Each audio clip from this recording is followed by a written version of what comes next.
อันยังสุดสัปดาห์ต่างกันนี้ทางนี้ยังมาต่อเพจขนมเรื่องจุบสไตล์ลงเกมต่างกันนี้นอกขณะเป็นในเสียงกับปงติชมเมื่อชาติบอฮีเจเก็บบัตรคลุมพาเจมูสัปดาห์หายจำนายอาชาติเว้นเกณฑ์แต่มันต่อพยายามเอาตาวิเมียนระวังไว้กับอาชีพโปเกมอนเต้ปนท้ายเสียงก่อเกี่ยงหลังการเกิดคนไอพริมแฮดไว้มันจะเกิดเต้าควาวิปัสนาบัสันบาฮีเจปัจจัยจิงตัวบทเมนเกิดกูนาแต่จุดกระดาษเตหายนอเป็นในกำปงจุดกระดาษเตซอกเสียงก็เกิดหาตาเตระบอกก็แต่งแต่ทำแบบนี้หรือจำนายน่ะฮีเจมันเป็นเจมโนขนมเตระบอกก็ตั้งปีดำบงจังไงหายไปมันจะเกิดเมื่อเราชื่อจับจมูกวิโนเปโนซาตุรสัตบอสยังกโรลางทัวออยกอดกระชับมือตูสับอย่างเลื่อนลอยกระทาเวกเจฮีเจคนตายกาปัดก็จะสามหมกปีเฮจินได้ชาติมาสู่สกตกัดสอเคยซาเกแบบนี้เสียงกับกระทาเรื่องกล้าวกัดล้างจานไปถวยกดมันในใจโรจมูกนังเฮจินเตือนแต่สอเวกูแต่มันไอเต้ประสบแบบรับเฮจินเตะตรงตะนังฮีเจบามาโรก่อนมันตับมอกเสียงกับมันเรียบเรื่องราวในกัดล้างปีฮีเจตปรับเฮจินมันตับไปสตับจับยังกันยัยล้างท่าใส่แก่อามันเนี่ยนั่งปจิโรกจัดปัดเมนเก็บมันตับเตะระบบ้องบนใต้บ้องมันทัวไว้เขาหนุนไต่บ้องแทมอย่างอันประกอบลอยตรงนู้นต่อแกเด็ดพองมนุษย์หน้าแดงงบงัวตะนึงตำเนตะนึงขนมออนไลน์กูน่าจะตรอกบ้านแกไว้ดำกบาจอกรอมาดองแต่ยังเคยซาดบอลเนี่ยแบบนี้รุ่ยก็ยังยำติ๊กกัดหาตั้งไว้กอดแต่งปีทัวจมดบอกนี่มรยะมอกเนี่ยสกเช็ดโชว์คางกอดแต่งซ่องตะเลเรื่องนี้เฮเจนกับมันต่อชันมาเตธาโอ้ my god จำมันติ่งจังเฮเจนเอาเตะระบอบบ้องระโหดนอกาปิสับดามุนเซียงก็ต่อตัวเองท่าเต้าหายหายด้วยบ้องสกอร์ยนนาเต้าอ่านนุบเนตได้บ้องดอดโดตัวนี้จมูกขึ้นการปิลักมุนเซียงก็ต่อเป็นท่าเต้าหายกับสกอร์หายด้วยหรือเฮเจนกับมันต่อเตธาดามลายยนนาคือจีบอนุประเทศในกรมนักน้องเซิร์ฟเวอร์ระบบยมบัตรมีบนนั้นกับมาพลับโดต่อการเซิร์ฟเวอร์ระบบเฮเจขยมสกอร์เมกรมจากระบบนี้ยังให้เอาไว้ได้ขยมตรมันเก็บรับนู้คือยนนาก็มองแต่มีเรื่องเอาไว้มวยกัดล่าจมูกหนังเฮเจกลายนี้เฮเจก็ช่องมีในท่ายนนาจมูกหนังเฮเจนั่งไอเมนเทนเนตตลกในฮาไอจังอะมันต่อไปอ่านซานในจ็อบสยองเป็นจักรเพียบไปอย่างคลั่งรวยกระจกมือลิงได้เฮจินมันพยายามเอาได้ไปจุดลิงระบบยนนาได้ยนนาก็จะชุดเบอร์ด้วยគ្នាបន្ទាប់ពីចុចចូលលេងនៅរួចសយងមានចការព្យាបាលនិងសម្រស់របស់យន្តណាជាខ្លាំងព្រោះថាលេងស្អាតមែនទែនហើយនៅក្នុងវីដេអូនោះមានអ្នកខមមិនសួរនាងជាច្រើនទាក់ទងទៅនឹងទំនាក់ទំនងរវាងនាងនិងហ៊ីជេចំណែកឯសកម្មភាពរវាងអ្នកទាំងពីរមើលទៅពិតជាស្និទ្ធស្នាលនឹងគ្នាខ្លាំងណាស់ខណៈដែលសយងកំពុងតែមើលវីដេអូនោះហ៊ីជេក៏ឆាន់មកទៀតថាតើបងបានមើលវាឬហើយឬនៅពួកគេពិតជាកំពុងចែកចង់គ្នាពិតមែនសូម្បីតែមេក្រុមរបស់មិត្តភក្តិរបស់ខ្ញុំក៏គិតថាពួកគេពិតជាទាក់ទងគ្នាពិតមែនខ្ញុំនៅតែមិនយល់ហើយអ្វីបានជាបុរសម្នាក់ដែលមានមិត្តស្រីទៅហើយតផ្ទះរបស់បងដើម្បីគ្រាន់តែធ្វើឲ្យបងខឹងតែប៉ុណ្ណោះសយងបានអានសារនោះចប់ហើយក៏ក្នុងចិត្តថាអញ្ចឹងប្រសិនបើហ៊ីជេពិតជាទាក់ទងជាមួយយូណាមែនរឿងគ្រប់យ៉ាងដែលគេធ្វើចំពោះគាត់រហូតដល់ឡូវនេះវាគ្មានអ្វីផ្សេងក្រៅពីគ្រាន់តែធ្វើឲ្យគាត់មានពេលលំបាកតែប៉ុណ្ណោះគិតឃើញបែបនេះរួចសយងក៏បានប្តីខ្លួនទៅលើក្រែឬក៏គិតតទៀតថាការប៉ັດវាពិតជាធ្វើឲ្យគាត់មានអារម្មណ៍ថាប្រសើរច្រើនណាស់ហើយឥឡូវនេះគាត់យល់ហើយថាហេតុអ្វីបានជាគាត់មិនអាចរួញច្រានហ៊ីជេនៅពេលដែលគេមានភាពក្លាហានសម្រាប់ជាប់ផ្ទះរបស់គាត់វាក៏ដោយសារតែមានឱកាសតិចតួចបំផុតណាស់ដែលហ៊ីជេនៅតែមានអារម្មណ៍ល្អចំពោះគាត់ហើយនោះហើយគឺជាមូលហេតុដែលគាត់កំពុងធ្វើរឿងទាំងអស់នេះដោយសារតែគាត់មានអារម្មណ៍ថាខុសចំពោះទៅលើហ៊ីជេទោះបីជាមនុស្សដែលគាត់បានបង្ហាញទៅកាន់ហ៊ីជេគឺពិតជាគាត់ក៏ដោយក៏ប៉ុន្តែសម្រាប់ទស្សនៈរបស់ហ៊ីជេវិញវាហាក់ដូចជាការកុហកទាំងស្រុងប៉ុន្តែចុងក្រោយគាត់ក៏នៅតែគិតខុសចំពោះគេទាំងស្រុងប៉ុន្តែគាត់បានសួរត្រឹមនឹងរឿងនេះគ្រប់គ្រាន់ហើយមែនទេហ៊ីជេហាក់ដូចជាបានដោះស្រាយអារម្មណ៍ស្មុគស្មាញរបស់គេចំពោះគាត់រួចហើយនៅពេលនោះទ្វារបន្ទប់ក៏ត្រូវបានបើកឡើងដោយហ៊ីជេនិយាយថាតើបងកំពុងតែលេងសើចជាមួយខ្ញុំឬហេតុអ្វីបានជាបងមកលើកទូរស័ព្ទបងស្រីចំណែកឯសេវិញក៏ធ្វើពុតជាដេកហើយក៏ក្នុងចិត្តថាគេកំពុងតែធ្វើដូចជារឿងធំដុំណាស់អំពីគាត់បង្ងើយកន្តើយជាមួយគេគ្រាន់តែមួយថ្ងៃហ៊ីជេក៏បានដើរចូលមកជិតរួចក៏សួរថាតើបងកំពុងងល់ឬគ្រាន់តែលើសំណួរនោះភ្លាមសយងមានចការបើកភ្នែកធំរួចក៏សួរថាស្អីគេតើវាព្រោះតែខ្ញុំបានលុបចោលគម្រោងដែលយើងទៅទិញអីវ៉ាន់ជាមួយគ្នានៅថ្ងៃមុនមែនទេអើមិនអីទេតើមានអ្វីកើតឡើងជាមួយបងហ្នឹងសយងក៏តទៅវិញថាឈប់រំខានយើងហើយទៅដេញទៅផ្ទះឯងទៅយើងលេងទ្រាំនឹងរឿងអត់ប្រយោជន៍របស់ឯងទៀតហើយឥឡូវនេះហ៊ីជេមិនបានតបតអ្វីនោះទេរួចក៏យកដៃរបស់ខ្លួនទៅចុចថ្ពាល់របស់សយងដែលវាជាហេតុធ្វើឲ្យអារម្មណ៍ដែលសយងខំតោកចេញមកក្រៅទាំងអស់ហើយក៏វាស់ដៃគេចេញមួយទំហឹងហើយក៏ទាញអាវក្រៅរបស់ខ្លួនចេញទៅក្រៅរួចក៏និយាយទៀតថាបើសិនបើឯងមិនចេញនោះទេអញ្ចឹងយើងនឹងចេញអាឈប់ហើយកំឡុងពេលដែលគេដើរនៅខាងក្រៅម្នាក់ឯងដើរបណ្ដាក៏គិតម្ដងទៀតថានៅពេលដែលគាត់គឺជាស៊ីសែមហើយគាត់បានស្ដាប់ទៅលើរឿងរ៉ាវដែលហ៊ីជេបាននិយាយវាធ្វើឲ្យគាត់នឹកឃើញរឿងរ៉ាវដែលតកាពីកាលពីប្រហែលឆ្នាំមុនរបស់គាត់ វាជាការប៉ັດដែលការធំធាត់ឡើងរបស់អ្នកទាំងពីរមានភាពខុសគ្នាប៉ុន្តែគាត់នៅតែអាចមានអារម្មណ៍ដឹងពីភាពឯកានៃសកម្មភាពនិងការនិយាយស្ដីរបស់ហ៊ីជេបានពីព្រោះគាត់ក៏ធ្លាប់នៅទីនោះដែរហើយមុនពេលដែលហ៊ីជេដឹងថាគាត់គឺជាមនុស្សប្រុសប្រហែលជាគេក៏មានអារម្មណ៍បែបនោះទៅលើគាត់ដូចគ្នាបន្ទាប់មកការចង់ដឹងតិចតួចប្រែក្លាយទៅជាការងក់ងល់ចំពោះគាត់តែយ៉ាងណាក៏ដោយប្រហែលជាគាត់មានអារម្មណ៍រំជើបរំជួលហើយយប់នេះទើបធ្វើឲ្យគាត់គិតបែបនេះតើគាត់ជានរណាទៅដែលទៅអាណិតសំណោះមនុស្សដូចហ៊ីជេនឹងឬឯកា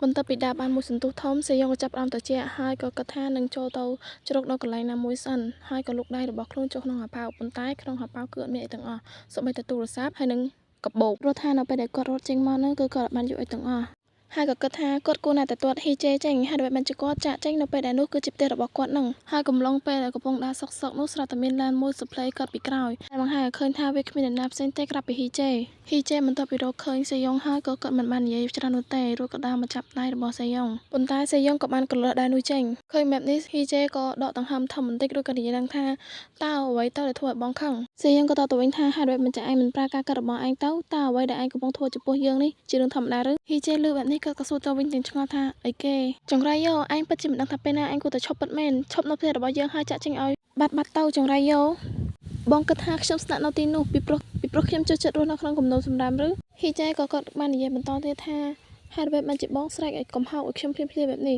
តើការចាក់ធ្វើរបស់បងបន្តិចនឹងធ្វើឲ្យបងខឹងនៅថ្នាក់នេះឬប្រសិនបើវាជាការពិតវាមិនមែនជាកំហុសរបស់ខ្ញុំទេបងមានអារម្មណ៍មិនល្អស្រាប់ដូច្នេះហើយបងក៏បញ្ចេញកំហឹងទាំងនោះមកលើខ្ញុំហ៊ីជេបន្ទាប់ពីសួររួចក៏លេចមើលទៅជើងរបស់សេយ៉ុងដែលឃើញថាវាឡើងក្រហមមកដោយសារតែត្រជាក់ខ្លាំងពេកឃើញបែបនេះហ៊ីជេក៏បបួលសេយ៉ុងទៅផ្ទះរួចក៏ចាំនិយាយបន្តនៅផ្ទះទៅរួចក៏បានដឹកដៃរបស់សេយ៉ុងទៅកាន់ឡានហើយក៏គេនិយាយបន្តថាគេសុំទោសដែលចាក់ថ្ពររបស់សេយ៉ុងមកដល់ឡានភ្លាមហ៊ីជេក៏រុញសេយ៉ុងទៅផ្ទប់នឹងទ្វារហើយក៏ងក់ក្បាលឲ្យគេចូលក្នុងឡានទៅប៉ុន្តែសេយ៉ុងភ្លាមស្រាប់តែ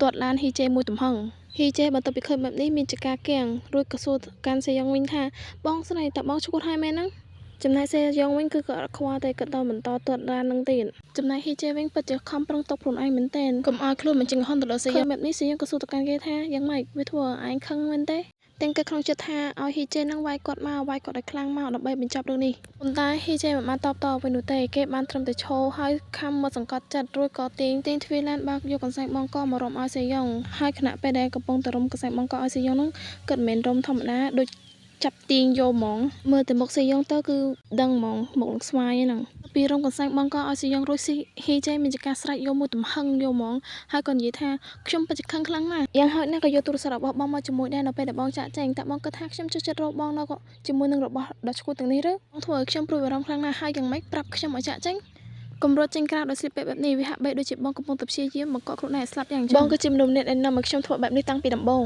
តទៅពីនិយាយចប់សពគ្រប់ហ៊ីជេគេក៏ស្ងាត់មួយសន្ទុះឃើញបែបនេះសេយ៉ុងក៏និយាយថាហ៊ីជេប៉ុន្តែមិនទាន់និយាយចប់ផងហ៊ីជេក៏ចាប់កអារបស់គាត់រុញគាត់ចូលទៅក្នុងឡានសេយ៉ុងក៏ចង់ប្រកែកតទៀតប៉ុន្តែក៏ស្ងាត់ឡើងវិញបន្ទាប់ពីឃើញទឹកមុខរបស់ហ៊ីជេរួចបន្ទាប់ពីនោះអ្នកទាំងពីរក៏បានមកដល់ផ្ទះវិញប៉ុន្តែគ្មានអ្នកណាម្នាក់និយាយស្អីនោះទេបានបន្តិចសេយ៉ុងក៏ហៅហ៊ីជេរួចក៏និយាយថាមុនដំបូងយើងសុំទោសដែលយើងទឹកឡានរបស់ឯងប៉ុន្តែឯងក៏ត្រូវដឹងថាដើម្បីកុំឲ្យរឿងថ្ងៃនេះកើតឡើងដដែលឯងត្រូវទទួលស្គាល់ថាឯងពិតជាបានធ្វើរឿងហួសហេតុពិតមែនហ៊ីជេក៏តបទៅវិញថារឿងហួសហេតុអីគេយើងចង់មានន័យថារឿងដែលឯងកំពុងតែធ្វើចំពោះយើងឥឡូវនេះយើងប្រសើរជាងបើសិនជាឯងគ្រាន់តែវាយយើងប៉ុន្តែឯងនៅតែបន្តធ្វើរឿងដែលគ្មានហេតុផលហើយវាពិតតែធ្វើឲ្យយើងឆ្ងល់ខ្លាំងមែនទែនលើបែបនេះហ៊ីជេក៏សួរទៅវិញថាបងស្រីតើការដែលត្រូវបានគេវាយនោះគឺជាចំណងចូលចិត្តពិសេសរបស់បងមែនឬប្រសិនបើមិនមែនទេហេតុអ្វីបានជាបងចូលចិត្តសុំខ្ញុំឲ្យវាយបងម្ល៉េះឈប់សួរខ្ញុំទៅហេតុអ្វីបានជាខ្ញុំធ្វើបែបនេះចំពោះបងទៅខ្ញុំដឹងច្បាស់ណាស់ថាបងពិតជាដឹងចម្លើយហើយនោះគឺជាហេតុផលដែលបងព្យាយាមរុញខ្ញុំចេញទៅឆ្ងាយចំណែកសេយ៉ុងវិញមានជាការឆ្ងល់ជាខ្លាំងរួចក៏សួរទៅវិញថាដឹងអីគេហ៊ីជេក៏ដើរទៅដេកលើគ្រែរួចក៏តបវិញថាមិនអីទេលោកមិនដឹងបន្តធ្វើពុតជាល្ងងទៀតទៅយ៉ងឮគេនិយាយបែបនេះហើយក៏ដើរទៅចាប់ភួយចេញពីហ៊ីជេរួចក៏និយាយថាចាប់ងើបមកបកស្រាយច្បាស់ភ្លាមហ៊ីជេក៏ពោលឡើងថាអត់ទេខ្ញុំប្រសើរជាងឃើញបងស្លាប់ដោយសារការចង់ដឹងឮគេនិយាយបែបនោះសេយ៉ុងមានចការគាំងអត់ដឹងនិយាយម៉េចគ្រូក៏គិតថាតើហ៊ីជេនឹងកំពុងគិតអីទៀតហើយបន្ទាប់មកនៅថ្ងៃបន្ទាប់សេយ៉ុងក៏បានប្រាប់រឿងគ្រប់យ៉ាងទៅកាន់ហេជីនដោយចង់សុំមតិយោបល់ពីនាងបន្ទាប់ពីបានដឹងរឿងហើយហេជីនក៏តបសារមកទៅកាន់សេយ៉ុងថា What the fuckនាងពិតជាមិនយល់ពីហ៊ីជេនោះទេគេបានធ្វើរឿងទាំងអស់នោះចំពោះសេយ៉ុងប៉ុន្តែគេនៅតែបន្ត live stream ធ្វើដោយគ្មានរឿងអ្វីកើតឡើងយ៉ាងចឹងសេយ៉ុងក៏សួរទៅវិញថាតើហ៊ីចេកំពុងតែ live stream មែនហេជីនក៏ប្រាប់ថាត្រូវហើយរួចក៏ផ្ញើលេងនោះមកឲ្យរួចភ្ជាប់ជាមួយនឹងសារមួយថាយន់ណានៅជាមួយនឹងហ៊ីចេទៀតហើយចឹងមានន័យថាយន់ណាក៏ live stream ជាមួយនឹងហ៊ីចេទៀតហើយសេយ៉ុងក៏បានចុចមើលលេងវីដេអូនោះហើយក៏សង្កេតឃើញថាដៃរបស់ហ៊ីចេក្នុងវីដេអូនោះគឺនៅតែជ្រុងដដែលអញ្ចឹងមានន័យថាគេថតវីដេអូនេះនៅផ្ទះរបស់គេអញ្ចឹងមានន័យថាហ៊ីចេគឺគាត់ត្រឡប់ទៅផ្ទះរបស់គាត់ហើយថតវីដេអូនោះទុកនៅពេលដែលសេយ៉ុងចូលទៅធ្វើការហើយបន្ទាប់មកគេក៏ត្រឡប់មកផ្ទះរបស់សេយ៉ុងវិញបន្ទាប់ពីសេយ៉ុងចេញពីធ្វើការបន្ទាប់ពីគាត់ឃើញបែបនេះរួចសេយ៉ុងមានចការគៀងអស់ពាក្យនិយាយរួចក៏ឆាតទៅកាន់ហេជីនថាហេតុអ្វីហ៊ីចេចាំបាច់ធ្វើរឿងអីឈុតឈួតបែបហ្នឹងហេជីនក៏តបទៅវិញថាខ្ញុំដឹងត្រូវទេវាហាក់បីដូចជាហ៊ីចេហ្នឹងគឺកំពុងតែព្យាយាមធ្វើបាបបងតែប៉ុណ្ណោះសេយ៉ុងអានសារនេះរួចក៏គិតក្នុងចិត្តថាឃើញទេសូម្បីតែអ្នកណាក៏គិតដែរថាហ៊ីចេពិតជាមនុស្សចម្លែកពិតមែនគាត់ក៏តបទៅកាន់ហេជីនវិញថាគាត់ពេលនេះក៏មិនដឹងធ្វើអ្វីនោះទេព្រោះថាហ៊ីចេក៏មិនទទួលការសុំទោសនោះដែរក៏តបវិញថាហេតុអ្វីបានជាបងត្រូវសុំទោសវាមិនមែនជាខុសរបស់បងនោះទេតើបងមិនអាចនិយាយជាមួយមេធាវីអំពីការគម្រាមកំហែងរបស់គេចំពោះបងនោះទេឬប៉ុន្តែបងមិនមានលុយនោះទេហេជីនក៏បន្តទៀតថាហេតុអ្វីបានជាបងអស់លុយនោះទៅកាន់គេវិញ